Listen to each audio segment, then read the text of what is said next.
Hey, welcome back to the Marianne Hickman Show. Today, I interviewed one of the people that is closest to me. You know, I was talking to Keaton the other day, and he says this phrase often, and the phrase is this: we love a lot of people. God loves a lot of people. But the number of people we trust, I'm talking trust on the level to where you would give them their banking information, that you can probably count on one hand. And the guest that I have today is one of those people in my life and is one of those people in my husband's life, and his name is Jeremy Macy. Jeremy and his wife, Jessie, they live just a few doors down from us, and Jeremy runs an extremely successful sales floor, and you should hear the way he talks about the people that he works with, not only on a professional level, but on a personal level as well, and you'll hear it if you listen to this episode. Trust me, you're not going to want to miss this one. Jeremy went from foster care to finding himself and fatherhood in the most beautiful of journeys. If you have ever struggled in the area of parenting, if you've ever struggled in the area of sales, or if you've ever struggled with any sort of addiction or any way that you want to look inward and say, how do I become a better person? Trust me, you got to know this guy. Check out his information in the show notes and be sure to listen to the episode. So when we first started our podcast in January, we went to Keaton's house and our buddy Jeff was there. And he was like, we were talking like, yeah, I'm going to do the podcast. And he's like, just do it. And I was like, fine. And so we recorded our podcast just first with our phones. And now we're building this thing out. But when I first got home that day, and I wish I brought my sticky note, it's upstairs. I wrote down, who would I have on my show? Mm-hmm. And you were in my top 5. Ooh. Yeah. There we go. That's awesome. I was like, I have to have Jeremy like on the podcast because you've known Richard for forever. And like you ran a sales floor, you still do. Mm-hmm. And I ran a sales floor. And I wish that we had collaborated more because there was so much I could have learned from you. But even then, I'm like, Jeremy, will you run our sales floor now? Like, why have I never thought of this, mother? But I was really like, I've just been so impressed. I don't think I've ever told this to you I'm going to cry again. I don't know if I've ever told this to you to your face, but I have just been so impressed. And Richard could tell you behind the scenes, I'm just like, Jeremy's such a badass. He's so good. He's such a great dad. He's such a great husband, privately and publicly, which you don't always get both, you know? And I have to ask for some forgiveness because I haven't honored this friendship like I should because I've been a terrible friend. And I'm just grateful for both of you so deeply.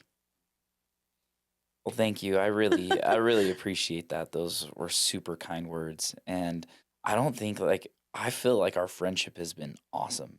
And I think just we have gone on different paths and worked different things. Like I've been with Watt and you were originally with Chris Crone and now like kind of morphing in, doing your own thing and stepping into your own light and kind of just taking life by the horns. And so I love Richard, and Richard by far is like one of the guys that I trust almost completely deeply on so many different levels. Like he's watched our kids. Like even before he started dating you, he came over and watched both of our kids at our house. So Jessie and I can run away for one day on Valentine's Day. I remember that was like a huge green flag for me. I'm like, oh, he's trusted with other people's kids. That's a good thing. 100%.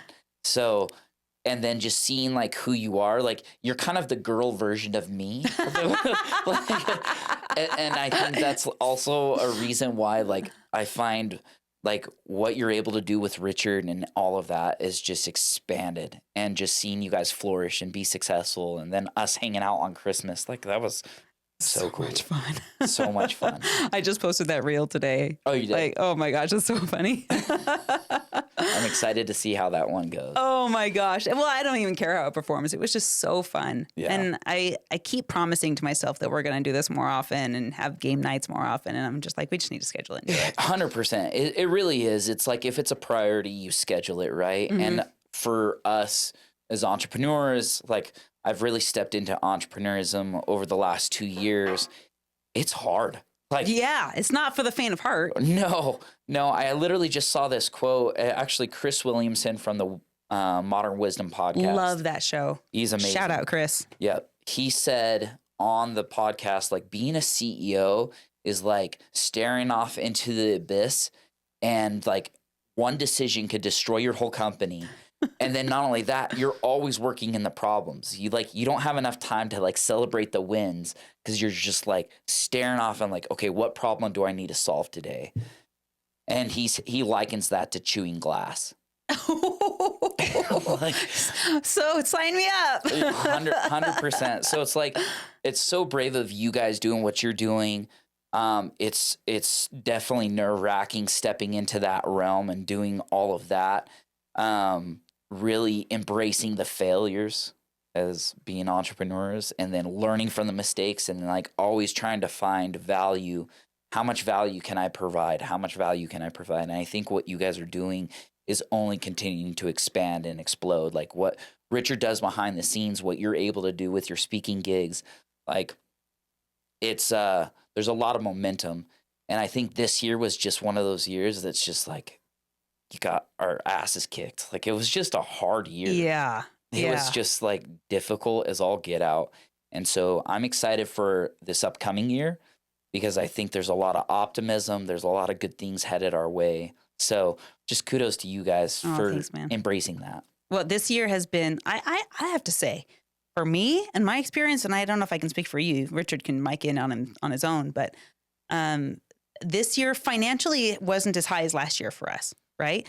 We're first year in our startup. We broke 6 figures this year though. So which is great. That's awesome. Yep. But financially it's not as high as it will be, and it's not as high as it has been, right? Yep. We'll never go up always, and we'll never go down always.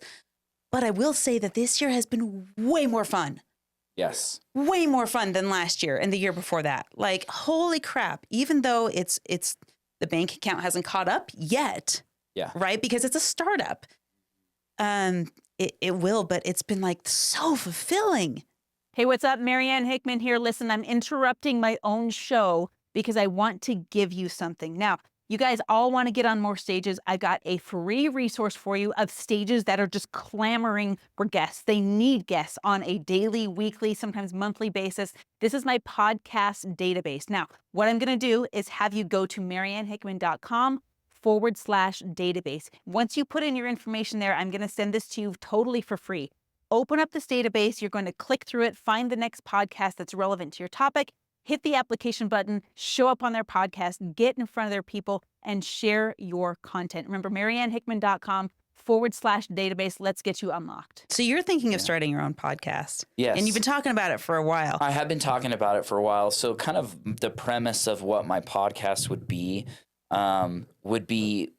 giving a platform to individuals that have gone through difficult situations. So to give you a little bit of context, why I want to start it. So I grew up in a pretty tough environment. So I lost my mom when I was 6.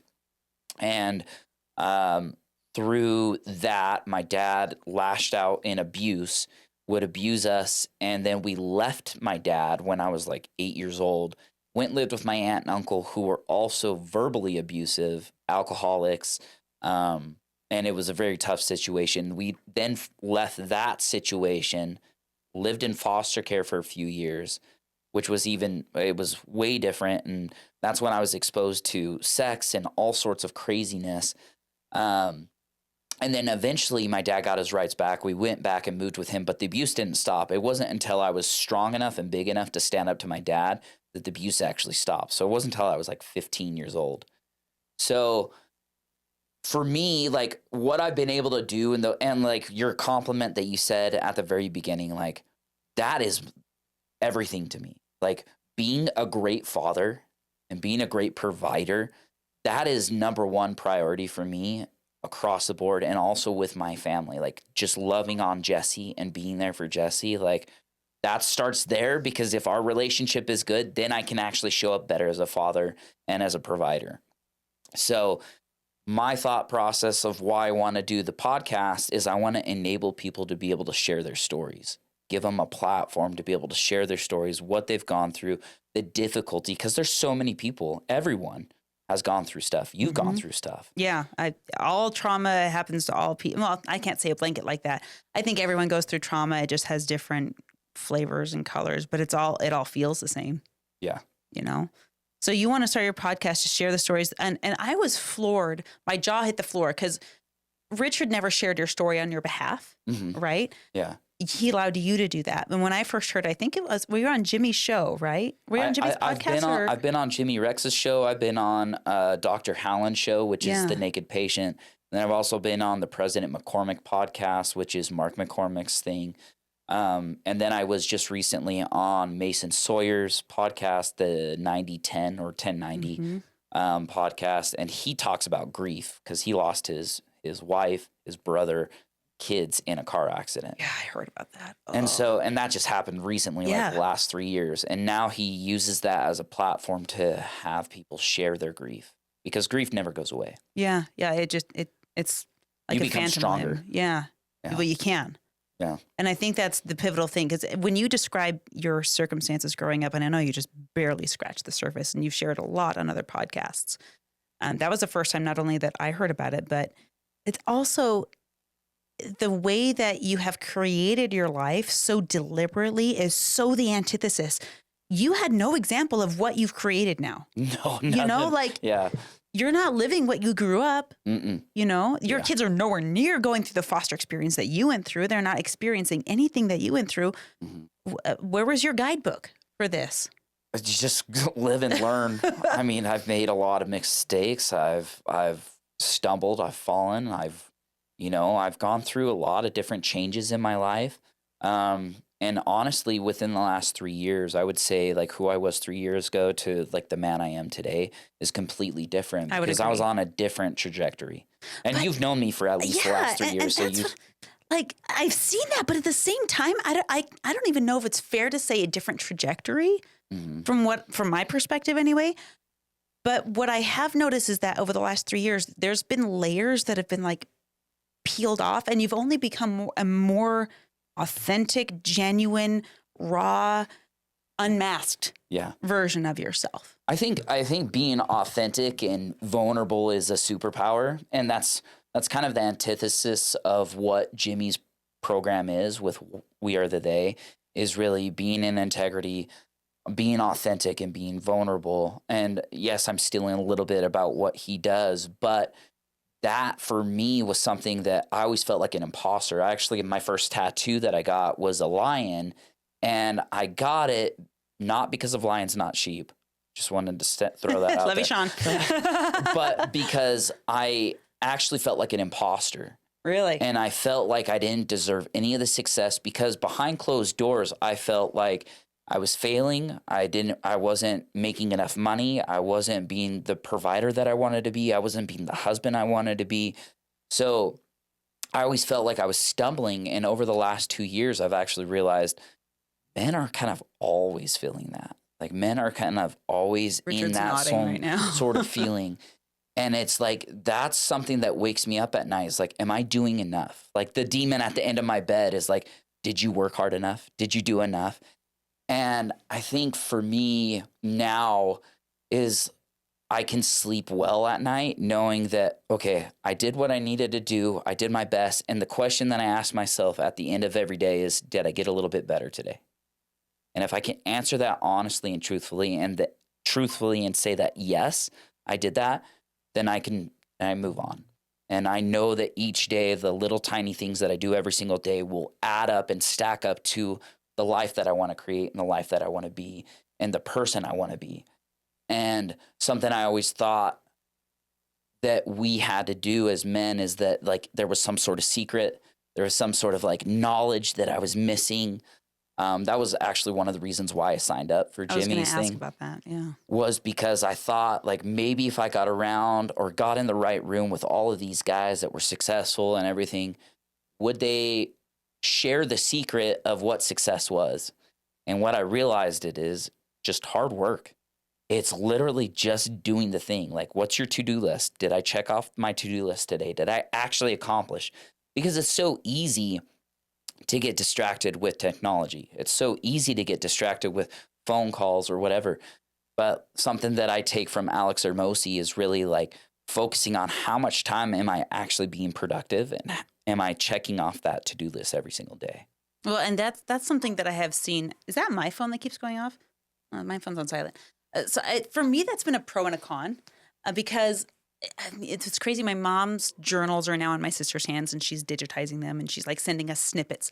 And I learned from a very young age from my mom's amazing example, who's a saint, by the way, that she measured her sense of accomplishment by how many things she was able to check off a to-do list.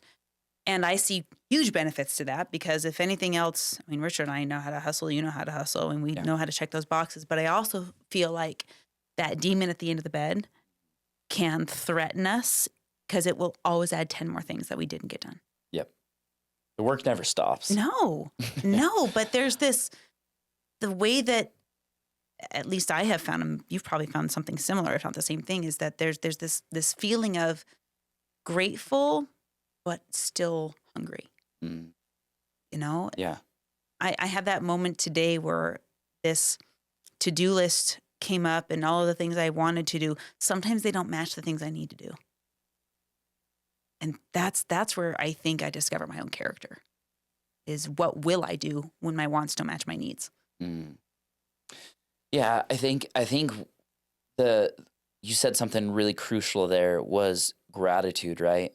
I think that is an unused superpower that people don't utilize and don't realize, like, because there's always something more. I think it's human nature to want more, to chase more, to get more. You have that insatiable desire to get more. But really what you need to do is just be grateful. Really just like, what am I actually doing today that I'm grateful for? What are the things going on in my life that I'm actually appreciative of? Like, my kids are healthy. My wife is healthy. We've got a beautiful house. We live in a beautiful neighborhood, actually right down the street from you. Yeah, we're like 4 doors down. Yep. But like, so grateful for the success that I've had and also for all the failures. I'm also extremely grateful for the trials that I went through as a child because it helped me be a better father. Like, when you look at every single circumstance with that lens of where's the gift in it, it really is a game changer. So it's like, all right, like for instance, take for you, you and your ex-husband split. Like, where's the gift in it? Right there. Right there. and now you have Jerem upstairs running around. Like, it's one of the gifts. There's always gifts in every single trial, every single issue. So when you're going through the shit, when you're going through some dark moments, knowing that there's a light at the end of the tunnel just makes it that much easier to get through there. Did you, when you were going through it, did you have a feeling of that? No. Or was it only when you No, were I able mean, to look back on it? this is as a result of like the learning, the studying, and being around the right people that actually know that. Like, that's something I stumbled upon. I didn't really know that when I was going through it. I was just like, I can't quit. I can't stop. There was a point when I was 16 years old that I had a gun in my mouth. And I think about that moment where had I pulled that trigger, I would have never met you guys. I would have never had the 3 beautiful children that I have at home. So I think about that all the time, is that it's easy to quit. It's easy to give up. And sometimes people, like, I had a really good friend commit suicide 2 years ago, actually last summer.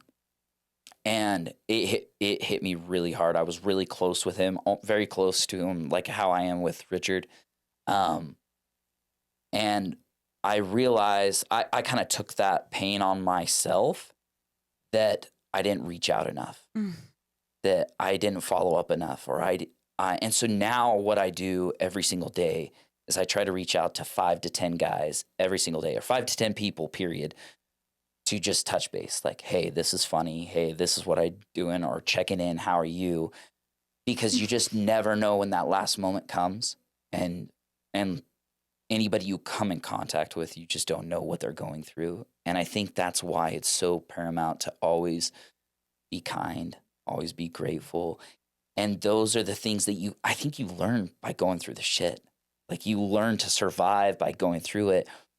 And what a lot of people tend to do is they turn to coping mechanisms that they've adopted, whether that's pornography, whether that's alcohol, whether that's drugs, like whatever it may be.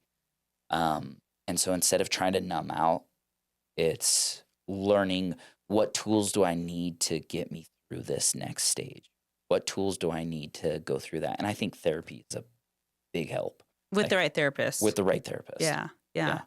I was amazed at how public you were about your fight with pornography, because it's a very untalked about thing. Yeah. And if people do talk about it, they're excusing it quite often. Yep. And if people don't talk about it, the problem perpetuates and persists. Yep.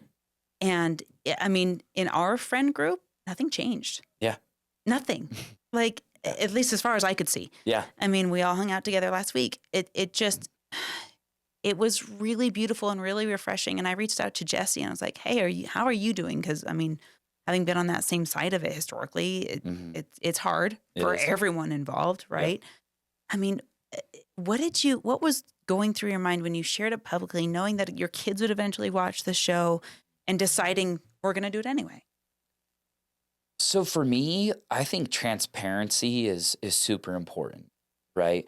Like, I don't share every single detail about everything that goes on, but what I share is things that have, like, shit that I've gone through. And 90% of men are actually going through this right now. They struggle with pornography. I'd say 90 is low. And again, yeah, I would agree with you. Like, most people have been exposed to pornography. Most people are using it as a coping mechanism to numb out. It's a dopamine hit. Mm-hmm. And really what it is like, okay, instead of trying to resist something, what can I do instead? So it's like, for me, it's like go for a walk. Or for me, like, I go work out really hard in the morning.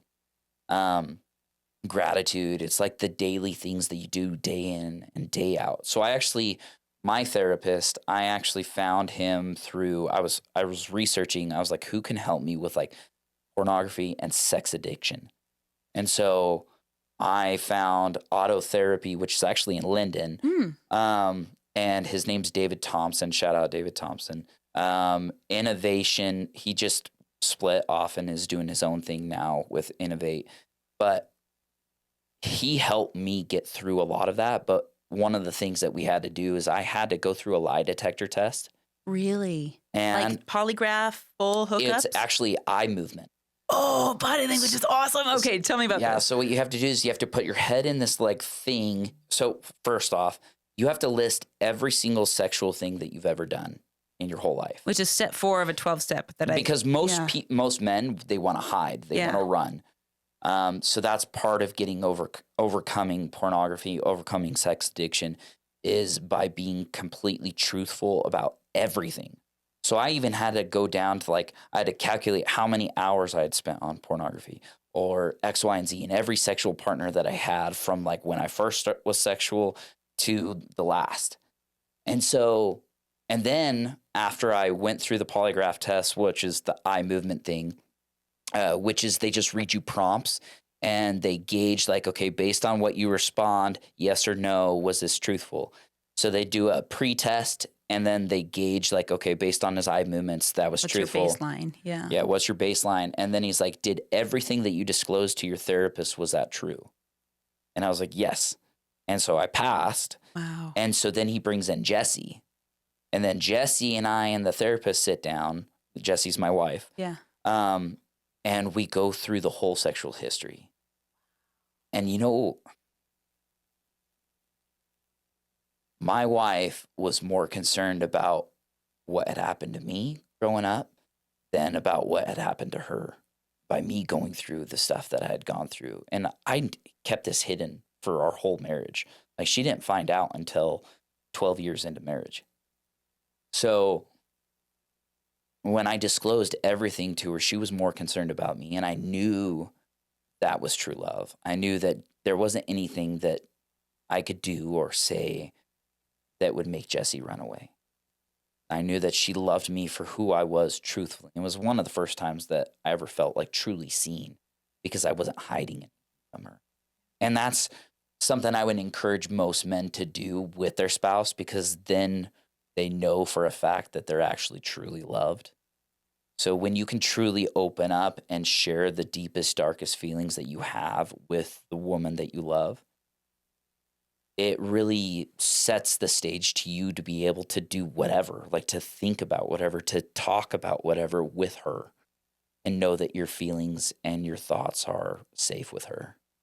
And so that's, for me, that's what helped me get through it and help me overcome it. And I mean, like I said, it's a daily battle. There's always challenges. Like, once an addict, always an addict. That's a truthful thing, because it's like, you always have to battle it, meaning that you always have to keep up on your daily things that you're doing, and constantly fighting the impulse, the urge to want to go do those things is something that you always have to battle. But as you, like with anything, as you gain greater distance away from it, it becomes less and less difficult. Doesn't mean it's not back there, but just means it gets less and less difficult to resist, because you've now built so many different habits and so many different things to set you up for success. I think it's only a matter of time before you're leading your own group. You might already be doing it. I don't know, man, but you do this enough, people are going to want to follow you. Yeah. Well, that's why I think the podcast for me is like the passion project. Yeah. That's what I want to do. That's what I want to enjoy. That's what I want to spend my time doing. I love doing sneakers. Sneakers are fun, but my true passion is really just like talking to people and having like deep conversations, and really just like getting to know people on an intimate level, to know like what they've gone through, because there's people that have gone through way worse stuff than what I did.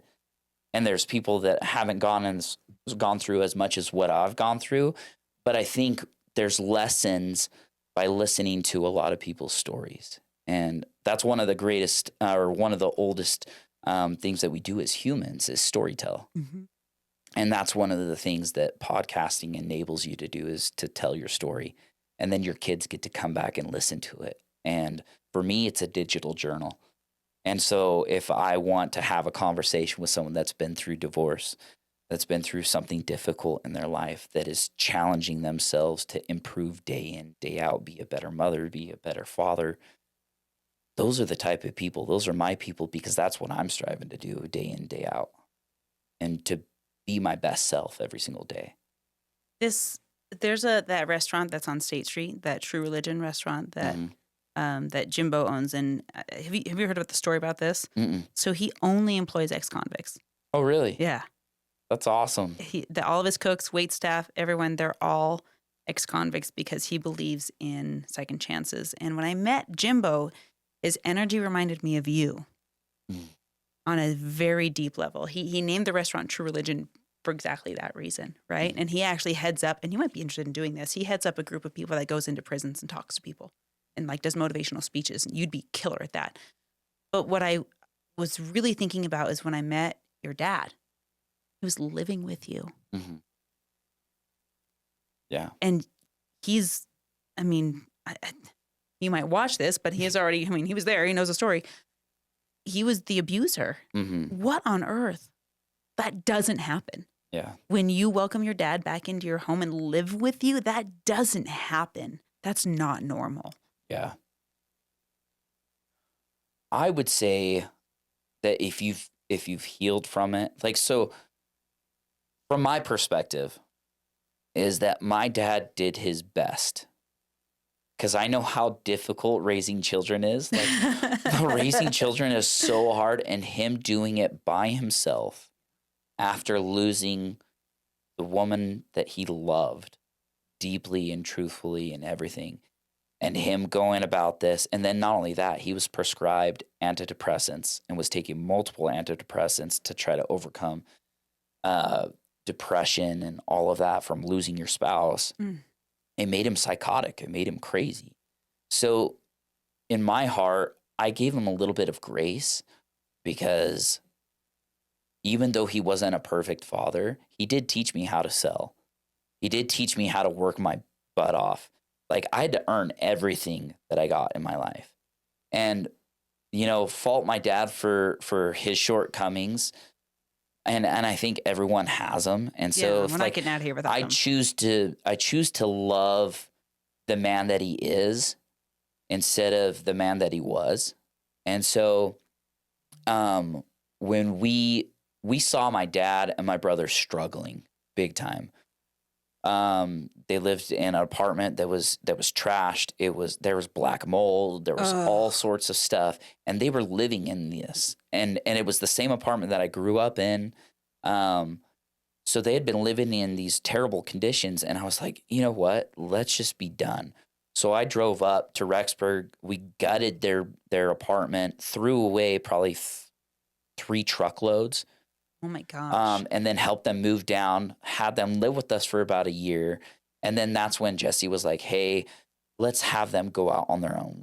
I need my space back. I need my space to recharge. And you're raising little kids. You got kids in diapers. 100%. Do this whole thing. Yep. And so we asked them to move out last October, and our relationship has improved even better now that they don't live with us too. So they lived with us. We loved it. We loved having them live with us, but now they get to come over. We have dinner with them twice a week. They sit and babysit our kids. They are so helpful to us. So last night we went to a Christmas party. My dad stayed over, even though we told Harper that she was in charge, that she was watching the kids. My dad stayed there just to keep an eye on them. And so it's yes, I have some trauma attached to that, but I think healing the father wound for me was just understanding that my father was imperfect. He tried his best. I look for the gifts of what his fatherhood was, because I know that my dad also went through something difficult. My grandfather wasn't the best father. He was a great provider, but he wasn't the best father. And so, and the whole generational trauma that you can draw up is that each generation keeps on getting better. And so for me, it's I don't want to pass on any trauma that I had or that my father had or his father had. So with me is I'm trying to enable my kids to know that they are always loved no matter what, but that you have to do hard things. So our motto in our house is that Macy's do hard things. So this year I did a marathon, and I was like, okay, I'm going to go all out. That was crazy, man. Those things are so hard on your body. Dude, marathons are difficult. They're so hard. And that could be a t-shirt. It's the understatement of this century. Marathons are difficult. They're 100%. They're so hard. And that was my oh shit goal for the year, was to go do the marathon. But the whole goal is to show my kids that I practice what I preach. Because my father used to always say, do what I say, not what I do. How is that? We can't get away with that. No, you can't get away with that now in this day and age. It's so I'm trying to be living proof for my kids is that I'm doing hard things. So I'm asking you to do hard things. I'm working my ass off. So I'm asking you to work your ass off. I'm trying to set up the next generation to make the kids actually know how to work and how to get things done and how to add value, but also know that in the home, they are loved, they're cared for, and all of that. So something my therapist taught me is that you have high expectations, but you also have you have to match high levels of love and empathy. So if you have high expectations, but low amounts of love, that's when things happen. That's when kids kind of fly off the deep end. But if you can match that where you have high levels of love and high levels of expectation, they will freaking just do whatever, and they'll be successful. What's your indicator to know you're succeeding in that? Because I know for me that I tend to throw down the hammer. And Richard would probably argue and say, hey, he does. But there are times when I've had enough, and I won't say that I lose it. I feel like I maintain control, but I go from 0 to 10 in terms of, exacerbation maybe, when I've said, okay, you've betrayed me on this 7 times. You've told me you would and you didn't, or whatever it is. And I've had enough. And the kids sometimes will just lose it and cry. And I'm like, crap, that wasn't even effective. Now they're unemotional and they won't learn a lesson. And I struggle with that because when I was a kid, I got the hammer thrown on me twice that I can remember. And that was enough. That was enough for me because I never wanted to see my dad like that again. And I don't know. I'm still figuring out if I'm doing this okay. What are your indicators of homework. So yeah, we're nailing it right now. And I'm sure you don't all the time because none of us do, but I think the greatest compliment is when how they're acting when you're not there, how the kids act when you're not around. And so like getting feedback from teachers, getting feedback from other kids' homes, like, oh, Harper's so respectful when she's at our house, or Harper does this and she helps out here and does that. Or other indicators could be, for instance, Harper, she took it upon herself to go for student council, and there was no prompting from us whatsoever. And so she went and did that. And I think it's because we've pushed her into doing something difficult every single year. Like she's done club soccer. She didn't love it, but she stuck with it. She wanted to quit every step of the way, man, but we wouldn't allow her to quit. We're like, no, you made a commitment. You do it for the year, finish out your commitment, and then we will reevaluate during the summer what your next year's goal is. So then we did competitive dance, and competitive dance was so difficult on her. She wanted to quit. She wanted to be done. She wanted to switch to another studio. And we were like, no, you committed. This is 1 year that you're going to go through really hard stuff. So this year she decided she wanted to do drama and dance. So it's like, for us, like seeing how the kids are acting and how they're performing in school across the board. I mean, there's key indicators across, like, are they doing well? Are they doing what I asked them to do? Are they actually doing the chores that I asked them to do? I mean, no kid is perfect. No human is perfect. Yeah. But I think it's holding those high expectations always, but also showering them with love, hugging them, loving them. Like Harper and I sat on her bed the other night for an hour just talking about life. And so like, it's so fun getting to that stage, and you have older kids now, getting to that stage where you're now having deeper conversations with them. It means so much more. It's so beautiful. It's so great. And so for me, one of my greatest indicators is that, do I want to hang out with my kid? Do I actually want to? That's a cool question. Do I want to spend time with my child? Is she my friend? And that's really what it is. Because like over the lifetime, friends come and go, neighbors come and go, other people come and go, but your family really is forever. And so with my children, it's like, I want them to come back. Yeah. I want them to come visit me. I want them to spend time with me. So what do I need to do to push them to be successful at life? So have those high expectations, but also shower them with that love. So I think you can come down and be hammer and fire and brimstone, but as long as that you're backing it up, or that you've built up enough trust with them that they know it's coming from a good place. Because if you're constantly just hammering them, you're constantly just like demeaning them, or you're constantly like holding these high expectations, but you aren't spending time with them, you aren't trying to get to know them, you aren't wanting to empower them to go do the things that they want to do, then I don't think you're building this. It's the same thing in leadership, right? Yeah. You're leading a family, or you're leading a corporation, or whatever it is. 100%. Like, so I take what I do with my sales guys with BSN is that I try to always provide more value than what I ask. So make more deposits than withdrawals. So that's something that I learned from Michael McHenry. But when I do that with my sales reps, they know it's coming from a good place, because I can't keep on asking them to do X, Y, and Z. I can't keep on saying, hey, you got to do this, you got to do this, you got to do this, got to do this, without ever trying to help them and support them, help them win business, help them go get things done, help them overcome certain obstacles. Like, I try to pull as much off of their plate as much as possible so they can just focus on what they're good at. And so I think that same lesson of leadership also needs to translate to your family. So with my children, it's like, look, I wouldn't ask you to do any of this, like cleaning the kitty litter or doing the dishes or whatever, if I'm not willing to do it myself. And I'll get down on my knees and do it with them. And I'll show them how it's done. And I'll constantly keep showing them how it's done and keep building that value, keep making those deposits. So that way, when I actually ask them to go do the thing that they need to do, they're much more willing to do that. Oh, that reminds me of when we went camping last Labor Day up in Mountain Man. Was it Labor Day or Memorial? I think it was Labor Day. Is that Labor Day? Mountain Man Rendezvous. That was September.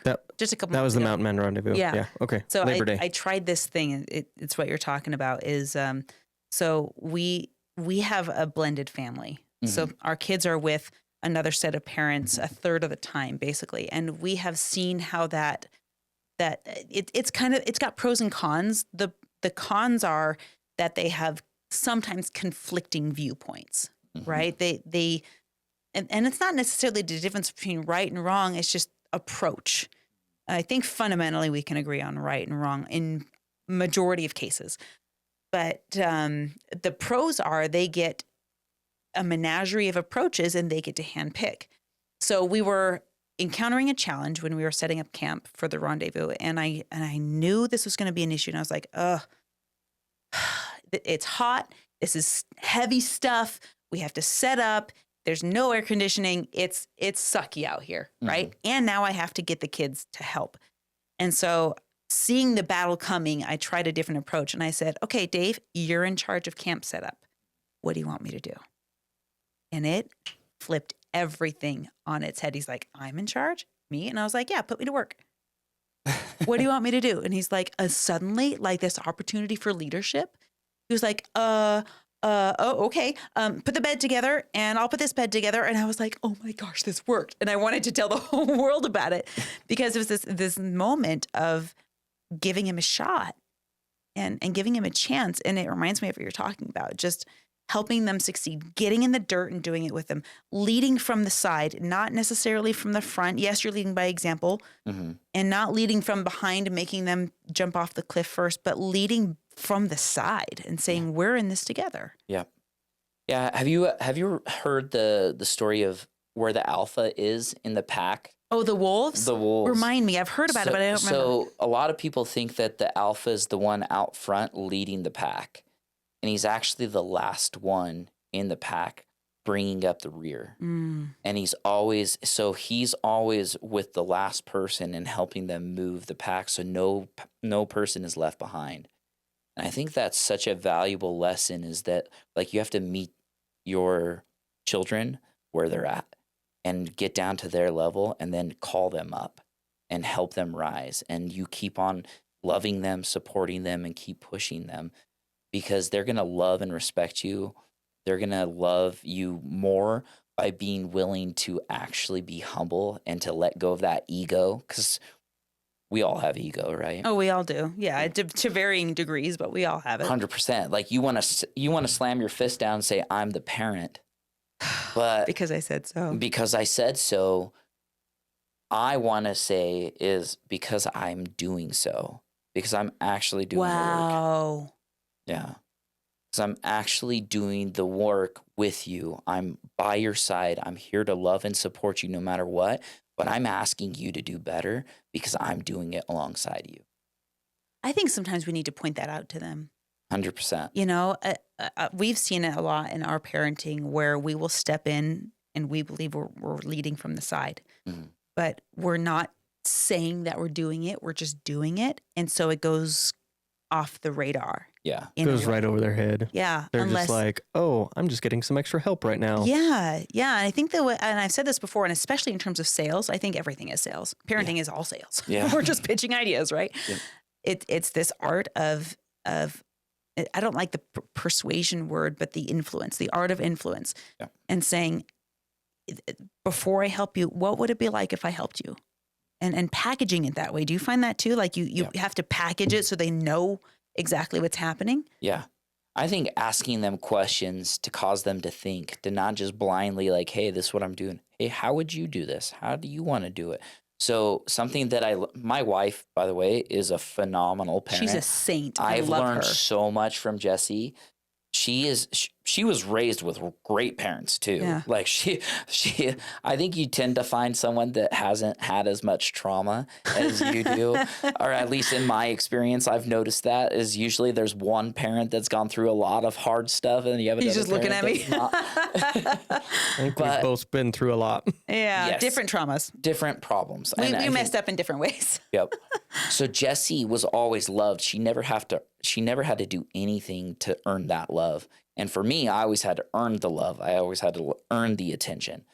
And so what Jessie is able to do with our kids, she gets down on her knees and gets to their level and asks them, how would you do this? Or what would you do?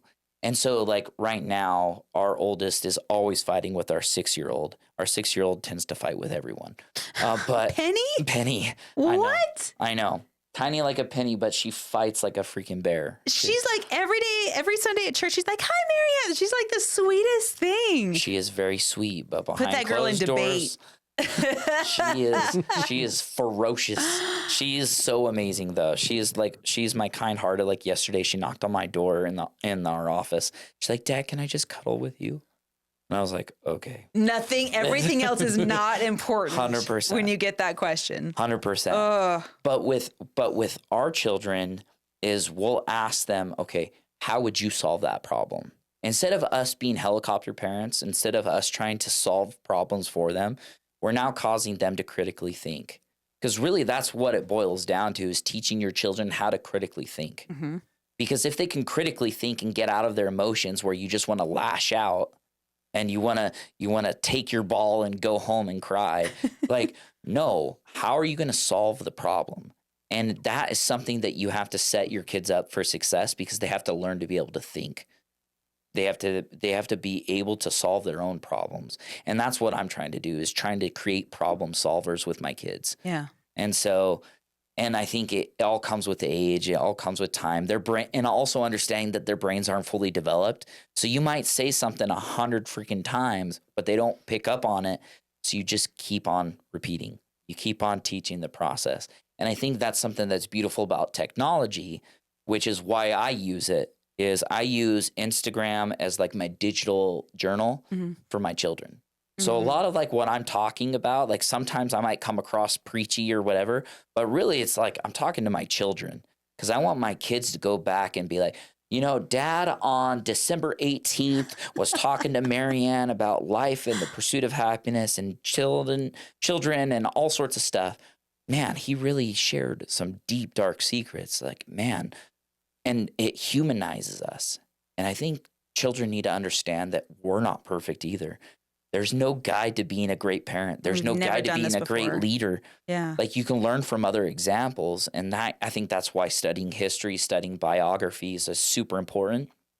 But, you know, I think the best thing that we could be doing now is just trying to better them for the future and have something digital like this, like a podcast, something on Instagram, something that they can go back and refer to all the time. I'm so stoked that you're launching your show. I'm like, ever since you said the word podcast, I was like, get him in the studio. Let's get his podcast. I've been a little bit worried on it, but where do you see that going? Like, what do you want to see that grow into? I think, so someone gave me a really good idea, is that when I bring on one guest, is ask them, who would you have on this podcast? Like, who would you refer to or recommend? Because they probably have heard someone's story that was worse than their story, or they probably heard something that they gained a nugget from their story. So I've got really good friends like Ben Kerr. He's been through. I love Ben. Ben is amazing. Oh my gosh. I'm in talks with him to come on the show. Yes. Oh my gosh. I cannot wait to have him in the studio. He is amazing. He's gone through some really, really hard stuff. Like, some of the worst things that have ever been said to a human have been said to him. Yeah. I had a friend say that to me about him, not knowing that I knew him. And I was like, you better check yourself, because that's my friend, you butt face. Like, Yeah, he is by far, like, he's gone through some really tough stuff. And so has a lot of guys. Like, there's been a lot of guys that have been through a whole lot worse than what I've been through. And so for me, I just want to provide an outlet, provide an opportunity for people to come and share their stories, because I think what's really important is that people learn by going through something difficult and knowing that someone's always gone through something worse. Ed Milet actually had the gal that started Auntie Anne's pretzels on his podcast. You know, she didn't start her pretzel making business until she was like 43. wow. But she lost a child when she was like 12 when she was just like newly married. Her sister actually backed up over their child in a tractor. And as a Oh result my of gosh, that's that, awful. she went to her church to try to confide in the pastor. The pastor ended up raping her. What? And so she held on to all this guilt and shame and horrible stuff that had happened to her. Ugh. And she had a husband that loved her so much that he's like, I love you and I'm just here to help you. And he's like, she wanted to leave him, actually. She wanted to leave because she was trying to run away from everything. And he's like, I'll help you pack. I'll help you do whatever. No but kidding. I love you no matter what. And so I think, Let's start a pretzel company. I'm sure that's not his next line, but yeah, when you think about it, is like, I think that's always a refreshing conversation or a refreshing question that you can ask yourself is, someone's probably already had something worse than me. Someone's going through something a lot harder than what I'm going through right now. So that kind of makes your problems a little bit less or more bearable. Mm-hmm. It makes like what you're going through right now less hard because you know that there's light at the end of the tunnel. There's something that you can do today to make things better. And it's not learning to dance when there's no rain. It's learning to dance in the rain, learning to enjoy just the process, the journey of what this life is. And it's always going to be hard, and just enjoy that whole thing. So I'm sitting here. Your podcast is going to be amazing because you're amazing. That's the only thing. Like, you're going to be creating something amazing because that's who you are. And in my perspective, I'm like, my brain shifts into business gear and I love talking with you about business, but I'm also like sustainability because I know most podcasts don't make it. Mm-hmm. I think, what was it Alex Hormozy said? He said, if you're over 20 episodes, you're in the top 1%. Yeah. Once you get past 21 episodes, you're in the top 1% of all podcasts because 99% quit before they get to episode 21. Yeah. And we've seen that firsthand. I have a friend with millions of followers, and we just rebooted her podcast because they quit after 6 episodes. Mm-hmm. And so my brain is like, okay, not business question in terms of greed, but business questions in terms of sustainability. Like, making it a passion project, it needs to feed you, maybe not with monetary feeding, although I hope it does.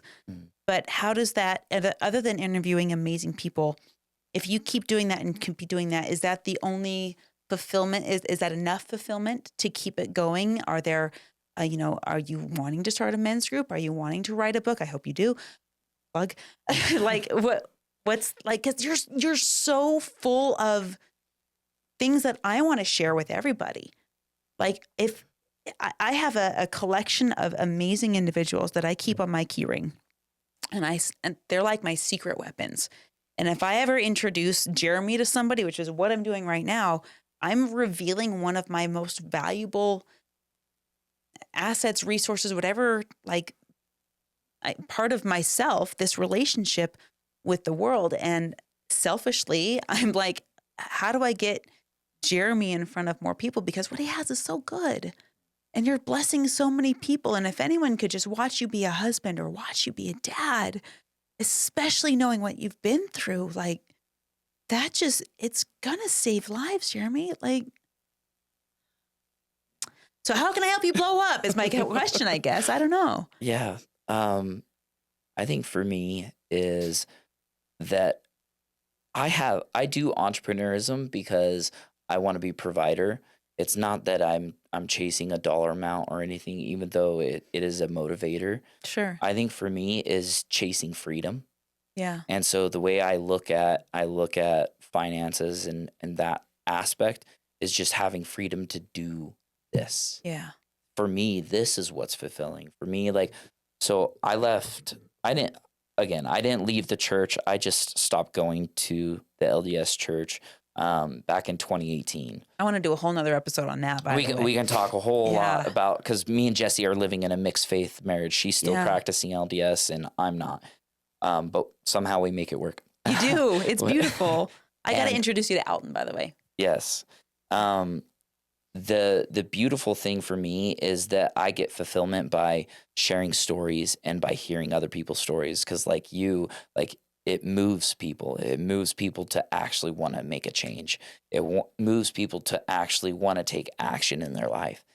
And I think when someone gets on and shares something that's so intimate, that's so difficult, that's so dark, like how I shared the whole piece about wanting to end my life when I was 16. Like, when people see those kinds of stories come out and share those things, people actually are like, damn, if he got through that, I can get through what I'm going through. And I think that's what's so important about sharing those stories. And so for me, I could care less about the money. I could care less about all of that. If it enabled me to do this for free for the rest of my life, then that's what I would do. And so, I mean, maybe a book is in the future, but I still have to earn my stripes. I still have to put in the time and the effort and the work and to do what I want to do. And so I'm just on my path. I'm just doing my thing. I'm checking off that list every single day, trying to be better. And so this is just one of those steps that I'm taking to make myself better. Well, you have an obnoxious cheerleader in me. Thank you. So you're starting your podcast, and we're hoping to put it in the show notes. I know it's not ready yet, but where can people find you if they want to watch what you're doing and follow the journey that you're on? Yep, just Instagram. Just follow me on Instagram. Eventually I'll be posting on other things, just trying to manage my time to not. What happens is, like, I'll get on Instagram to like do a post or something, and I get sucked in for 2 hours. Oh, like, we all what do. the hell? Like, anyways, We all for do. sure. so now it's just creating efficiencies. So Okay. Instagram's probably the best place. I am Jeremy Macy. Okay, we'll put it in the show notes for sure. Well, Jeremy, I don't think I've ever said this to you, but it's been said to me that we love a lot of people. We're capable of loving a lot of people. God loves all of his children. And Keaton put it really well. He said, God loves all of his children, but how many of them can he trust? Mm. And I was like, whoa, you could count that on one hand. And so that makes me think of, who do I trust? And when I say trust, I mean, I would give you my banking information. Mm. That's that level of trust. I love lots and lots of people, but I trust exceedingly few. And you are one of the people that I would trust with my kids, with my family, with everything. And I want you to know how grateful I am for you. And Jesse, love you, girl. Love you. And your incredible family. Thank you. Simon Sinek has this quote, and I love this quote. I actually, I always repost it in a different format every single Valentine's Day. But he says, one of the best quotes of love is giving someone the power to destroy you and trusting that they won't. And I think that wraps up exactly what you just said. Yeah. Is giving the power to destroy you and love them and knowing that they won't. Yeah. Trusting that they won't. That's a beautiful thing. I'm excited for whatever it is that you're building, man. That podcast, I'll be the #1 subscriber. I call dibs. But I'm grateful to have you as a friend. I'm grateful to share a lawnmower with you. I'm grateful that Richard is one of your best friends in the world too, and that that you're doing good with people that I'll never meet, because there's people that I'll never meet that need you. Thank you. Appreciate I appreciate that. Yeah. Friends, thank you for being here. Remember to go check out Jeremy's channel. Give him a follow on Instagram. And if that podcast pops up, we'll promote it. We're going to share the crap out of that on this channel. So keep an eye out for that. Thank you for coming to the Marianne Hickman Show. We'll see you in the next episode. Hey, what's up? Marianne Hickman here. Hey, listen, I hope you enjoyed that episode. We have some pretty amazing speakers on my podcast, and of course, more to come. If this is something that you enjoyed, guys, smash the like button, smash the subscribe button. You guys know what to do. I love your comments, and I respond to every single one of them personally, not a bot or an agency. So if this is something you're enjoying, tell me about it. Tell me your gold nuggets. I want to hear from you. But here's the most important thing I want you to laser in on. I told you about the podcast database. You've probably seen me post about it all over social media. I want to make sure that you get it. So here's what I want you to do. Go to mariannehickman.com/database. Once you put all of your information in there, I'm going to send you the document. You request access to it. Boom, it's unlocked. Once you're in there, my rule of thumb is to apply to 10 podcasts a month. It's very digestible. It's very easy to do. And the database gets updated twice a week. So I want you constantly checking back in there for the next podcast that fits your audience. Thank you for being here. Much love to you, and we'll see you in the next episode.